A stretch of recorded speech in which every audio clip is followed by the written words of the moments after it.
guys, welcome back to Basement Sport Addicts, episode 73. No Ethan today, but it's going to be a banger. We got trade deadline stuff, potential trades in the NFL, not sure about that. And, Tiger talk, all that stuff. So, let's go. We're the Basement Sport Addicts, no doubt. Shouting and cheering, letting it all out. Analyzing plays, predicting. Welcome back, guys. I'm super excited today. A bunch of trades happened at the deadline. One of the more exciting weeks when it comes to baseball. So I'm super excited. Let's get into some Tiger talk before we get into anything else. Tigers are 4-1 since last episode. Play tonight on ESPN. New guy the Tigers got, Charlie Morton, will be starting for the Tigers against Christopher Sanchez. Good lefty. Tigers had a kind of underwhelming deadline there, to be honest. They trade for guys who are, old and have high ERAs. I mean, Chris Paddock, he already pitched, did pretty good. They had traded for Kyle Finnegan, who I'm excited for Kyle Finnegan. That's one of the few guys that I'm, pretty pumped for that we got. Rafael Montero, Charlie Morton, as I said, Paul Sewald. We also got a guy in Texas, Cody Hewer, but I'm happy. I'm happy, Some exciting, I can't even say young guys because they're all old. I mean, they're all Charlie Morton's in his 40s.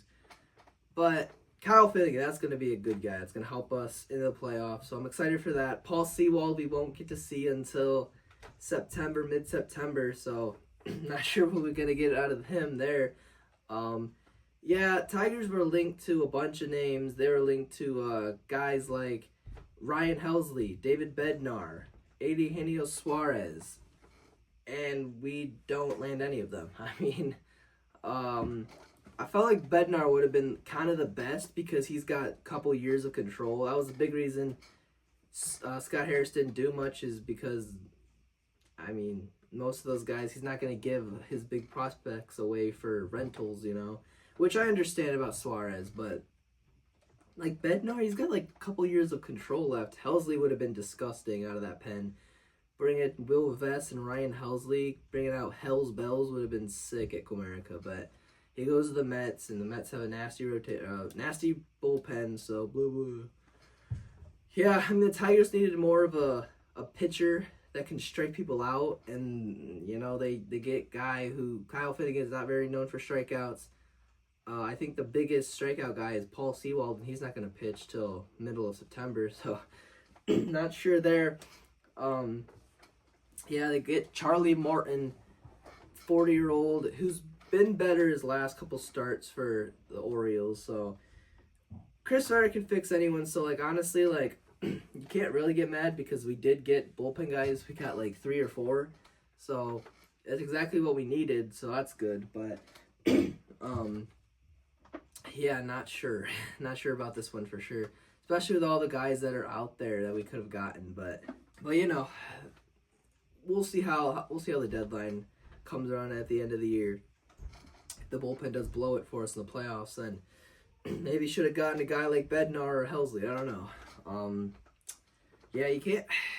We did get a bunch of guys, so at least we did get Kyle Finnegan and Montero and Sewald.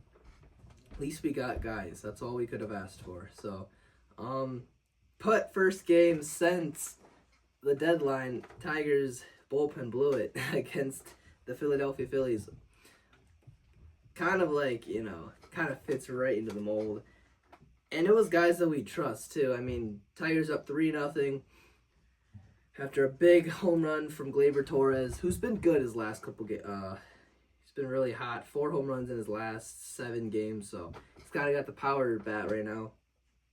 But kind of crazy, I'm not going to lie. Tyler Holton comes in, gives up a little blooper, a nothing. He walks Harrison Bader, and then Will Vest just gives up single. Will Vest kind of gotten hit around in Philadelphia the last few games. yeah. And then you go to Brandon Hanafy, he's been one of our best relievers in all of July. So, because you kind of want Finnegan, after the Tigers tie the game, Winslow Perez hits a go-ahead home run in the 8th. They bring in Hanafy because they want to save Kyle Finnegan for the 9th, and Hanafy just blows it. I mean, base hits and all that jazz and just dumb stuff. And then he just can't field a throw. I mean, like, he fields it, just holds on to the ball and then throws it away. Torkelson saved the game for, a little bit until he blows it later. And then they go to Brant Herter, which I kind of would have liked them to go to Finnegan there. And Herter gets a ground ball, and they beat it.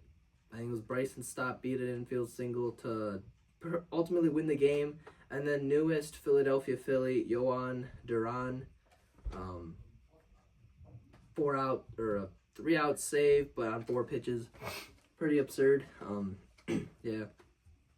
That was a sick intro from Duran in his first appearance as a Philly. But the Tigers' pitching hasn't been the best. Like, starters have been good, but the bullpen's been kind of bad. I think Kerry Carpenter did save the day coming back. The offense was pitiful. I mean, just a disgrace of an offense. Comes back, and the Tigers are doing really good. Did really good against Zach Wheeler. And then, did good against Rangel Suarez, who's a ground ball pitcher. He gets a home run.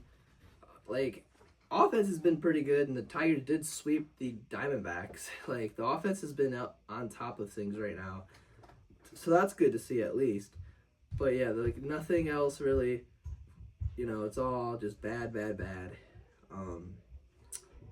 That's what it was before, and now it's, it looks pretty good. So thank you, Kerry. Thank you for coming back. Yeah, Kerry did have a home run against Zach Wheeler yesterday, and Javi Baez had one of the better games this season. Had a 2-run homer off of Zach Wheeler to give the Tigers a big lead.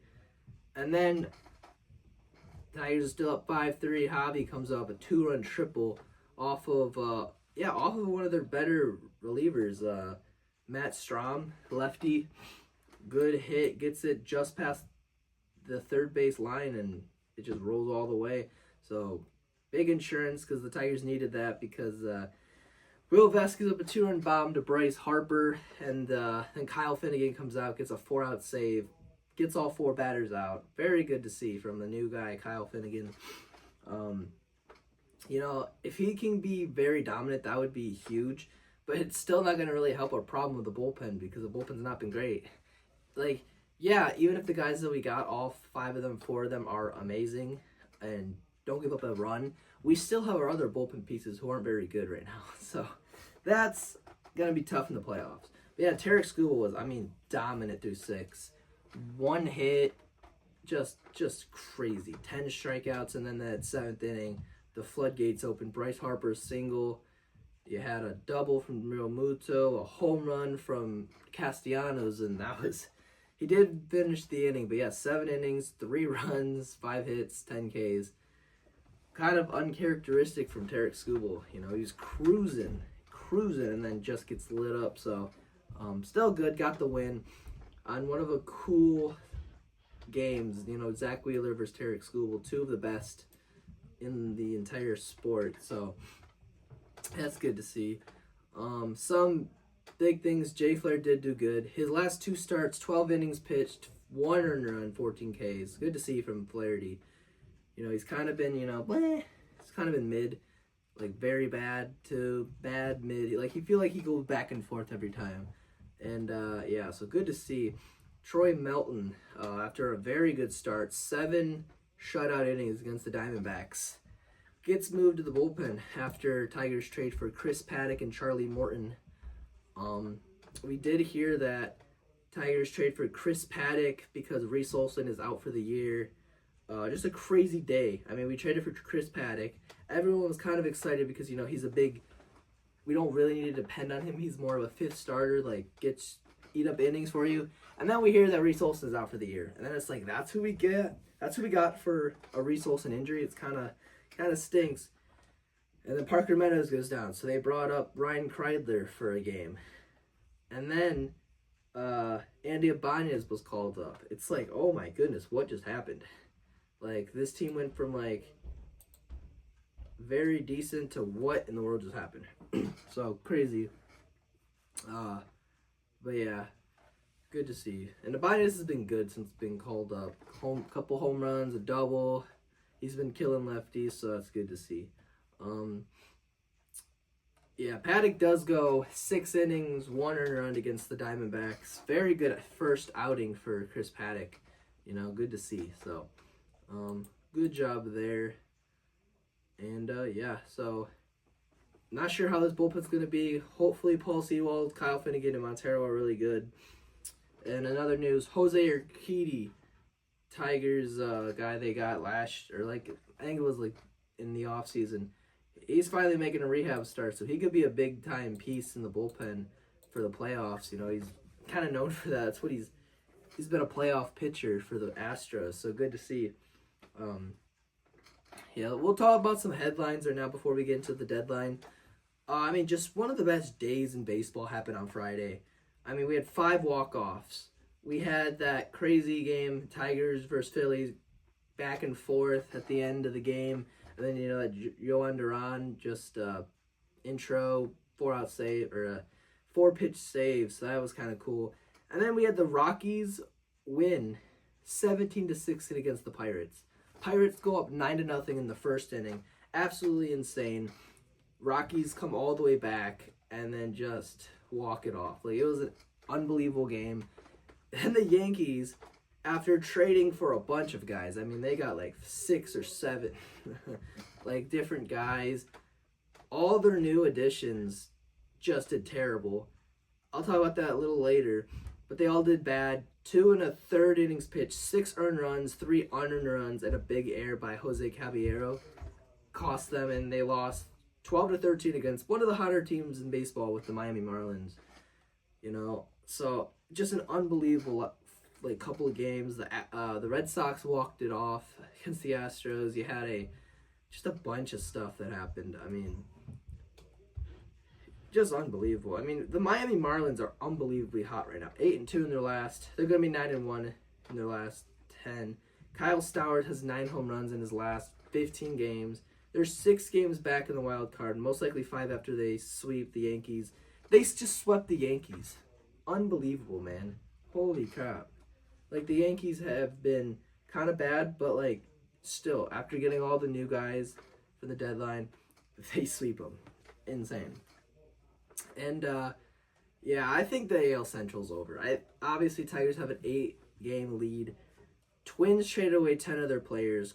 Emmanuel Clase gets done. He's done after some betting allegations against him. And, yeah, just unbelievable. They traded away Shane Bieber.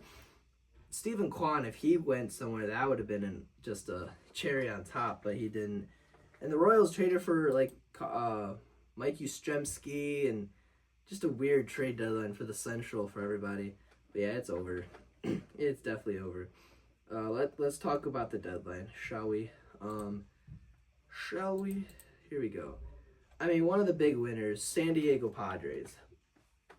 Just an absolute unreal deadline.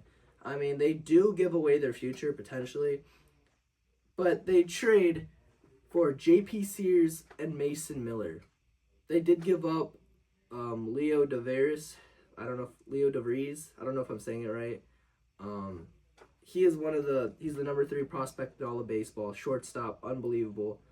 The A's have him now. So, Jacob Wilson, Leo DeVries is going to be disgusting, man. Holy crap. I don't know who's going to play short and all that, but yeah, Leo DeVries is very good. They just traded a reliever for him. Yes, Mason Miller is disgusting, and he's got 3 years of control, so the Padres bullpen's always nasty, and they're going to be way better now. They also traded for Ryan O'Hearn, Ramon Liriano, Nestor Cortez, catcher Freddie Fermin. That's a great deadline. Scott Preller went insane. They got a bunch of guys. Yeah, the Padres are one of the bigger winners. They were unbelievable in the deadline. Seattle Mariners trade for 2 corner infielders as they get Josh Naylor and Eugenio Suarez. Suarez comes back to the Mariners. Yeah, that's all they got, really, but that's still all you really need. Their offense has kind of been the reason that they haven't really been good the last couple of years because their pitching is disgusting. I mean, George Kirby, Logan Gilbert, Luis Castillo, like literally Brian Wu. Like these guys are disgusting with a good bullpen of, Matt Brash and Andres Munoz. So unbelievable. Texas Rangers kind of had a quiet deadline. They get Merrill Kelly from the Diamondbacks, and then they get Danny Coulomb from the Twins. So still a solid deadline. The Blue Jays, I mean, I don't know if I say it's really good because all they got was Shane Bieber, who hasn't pitched this year, and Sir Anthony Dominguez. Still a decent deadline, Can't really complain if at least they got someone big, like unlike some other teams. The A's. I don't know if I'm going to say the A's fleeced the Padres, but, I mean, the A's clearly aren't going to win the next 3 years. Mason Miller would be nice to have when they are competing, but, he's a reliever. He's not playing every single day. And getting a guy like Leo DeVries, I mean, unbelievable. Unbelievable. Shortstop. Number 3 overall prospect in all of baseball. I mean, it's unbelievable. The Boston Red Sox were all right. They get Steven Matz.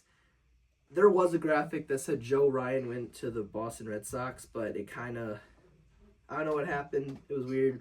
So they do settle for Dustin May. Settling is a crazy understatement. Dustin May has one of the nastiest pitches I've ever seen in my life. Like, they're so good. So he's really good. So it's still very good. Cincinnati Reds were all right. They got Zach Littell from the Rays. And then they got Brian Hayes from the Pirates, who he's already had a home run, and he hasn't really had much, home runs in the season, so still really good. The Houston Astros had the wildest one. I mean, they added Carlos Correa back, and they picked up his contract, but, I mean, getting Correa is unbelievable. Then they got Ramon Urias from the Orioles.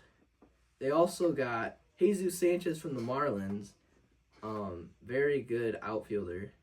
Like, it's pretty good deadline. They were in on Joe Ryan as well, but couldn't get him or Dylan Cease, so still a decent deadline from them. As I said, the Royals had a weird one. They got Bailey Falter, Randall Grichuk, and Mike Yastrzemski. Not bad, The Dodgers, they were kind of quiet. For some reason, they were quiet. They did get Alex Call from the Nationals, so not bad. The Brewers were pretty good. They got Danny Jansen. He's a good backup, not too bad. Twins got rid of everybody in their, everybody. 10 players they got rid of. I'm not going to name them all, but they did get rid of guys like Griffin Jacks, Yohan Duran, Carlos Correa, Harrison Bader, Danny Coulomb. It was an insane amount of guys that they got rid of. Chris Paddock and Randy Dobnak, crazy. The Mets had one of the better deadlines. They got Gregory Soto, Tyler Rogers, Ryan Helsley, Cedric Mullins. They made their bullpen really good, and they already had a great bullpen with, Edwin Diaz and Reed Garrett. So, the Mets, definitely one of the bigger winners. The Yankees got a lot of guys. Maybe not all, the best guys, but they got Ryan McMahon at third, Jake Bird, Austin Slater, David Bednar, and Camilo Doval. And also Jose Caballero, who could play shortstop for them, so they don't have to keep depending on Anthony Volpe. So, not bad. Philadelphia Phillies, they got Yohan Duran, big trade block. This is one of the bigger guys of the deadline. Duran was a great reliever, and now he's going to be in the Phillies bullpen, who's, not very great. So, good to see. They also got a good defender in Harrison Bader. Good from them. But I think the winner of it all, San Diego Padres, after getting Ryan O'Hearn, Ramon Laureano, Nestor Cortez, Freddie Fermin, J.P. Sears, and obviously Mason Miller. I think Scott Preller and the San Diego Padres have won the trade deadline. Congratulations. Obviously, you know, the Phillies could have been up there, the Mariners, the Mets had a good chance, but yeah, I mean, after getting Mason Miller, you did get rid of Leo DeVries, but still, man, like, dude, Mason Miller, Robert Suarez, Jason Adams, Morjon, like, holy moly, their bullpen's disgusting. Yeah, and they also got good bats too. So I think they're the winners of the trade deadline.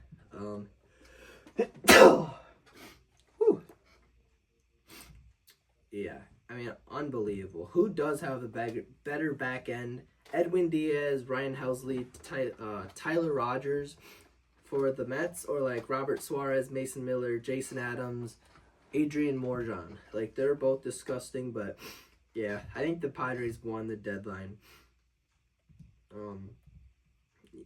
Yeah, pretty good. Red Sox are pretty hot right now. I mean, 5 wins in a row, 1 wild card team, like the first for the wild card over the Yankees, 2nd place in their division, and they just swept the Houston Astros.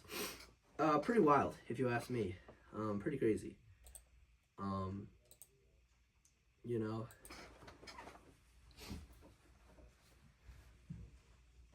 Midnight. Mr. Curfew, that's alright. That's ring ring ring ring ring.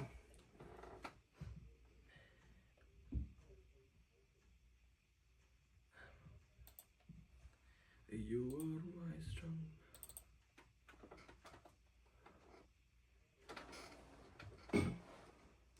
Yeah, the Atlanta Braves beat the Cincinnati Reds in Bristol. Pretty cool. Speedway Classic game. Yesterday it was supposed to be played, but there was a bunch of rain delay and all that. It's supposed to be Chase Burns versus Spencer Strider. Chase Burns pitched an inning. I mean, you know, kind of crazy, but yeah, not bad. Carlos Correa hits his first home run as an Astro of the year. Not as an Astro, but pretty crazy. Pretty crazy indeed. Yeah, I mean, couple big injuries. Jackson Churio placed on injured reserve or injury list. Jacob Mizorowski also placed there. Kind of crazy. All right, here's a question. Who has the best back end of the bullpen in baseball? Padres, Jason Adams, Mason Miller, Robert Suarez. Yankees, Camilo Doval, David Bednar, Devin Williams. Mets, Tyler Rogers, Ryan Helsley, Edwin Diaz. Let me know what you guys think. Or, you know, you also have the Tigers, who have, you know, Kyle Finnegan, Tommy Kahnle, Will Vest. I think it's pretty close, you know. Yeah, pretty wild, pretty crazy indeed. Yeah, let's go talk.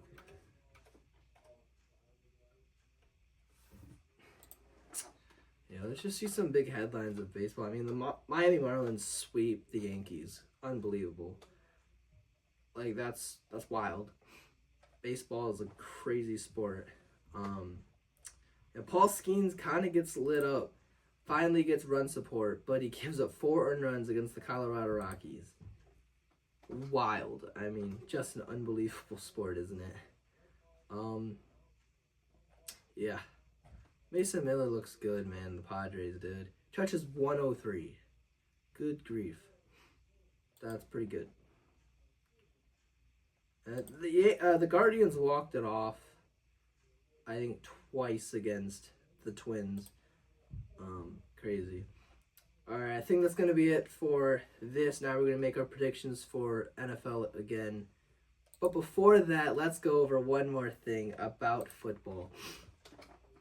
Big day, as we hear, big week for, you know, trade requests. Terry McLaurin requests a trade from the Commanders. Kind of weird, you know. He's like one of their better. Commanders are one of the better teams right now in the NFC, and they have a good team, and they get Debo as well. And Gary Terry's like, nah, man, I want out of here. Kind of crazy. But the headline of the day, Micah Parsons requests a trade from the Dallas Cowboys. All right. Can Micah Parsons be a Lion? I do not care about picks. I don't care about draft picks. Give me Micah Parsons on the other side of Aiden Hutchinson. This will be one of the best teams in football. People forgot how good the Lions are. Yes, we lost our coordinators, but you do realize that Dan Campbell's offense, this was Dan Campbell's offense. He's literally the one that picked out Ben Johnson. Like, he hired Ben Johnson. You know, him and, obviously, like, Brad Holmes and stuff and all that. But, like, this is Dan Campbell's offense as much as it was Ben Johnson. This offense is going to be great. Give me Micah Parsons on the other side of Aiden Hutchinson, and let's go win a Super Bowl. Don't care about the draft picks. The Lions have a smaller window coming into the playoffs, or like of this year at least, after getting first rounded last year against the Commanders. Just let us win a Super Bowl, man. Have the best defense, because they're all going to get injured soon. So let Micah Parsons and Aiden Hutchinson go to work. Because I'm excited for Aiden Hutchinson this year, but imagine how good Hutchinson will be with Micah Parsons. That'll be unbelievable. Get that guy on our team. Yeah, now we're going to go over. Now we're going to be doing the East Division, so we'll start in the AFC with the Buffalo Bills. Week 1, loss versus the Baltimore Ravens. Week 2, win versus New York Jets. Week 3, win versus the Miami Dolphins. Week 4, loss against the New Orleans Saints.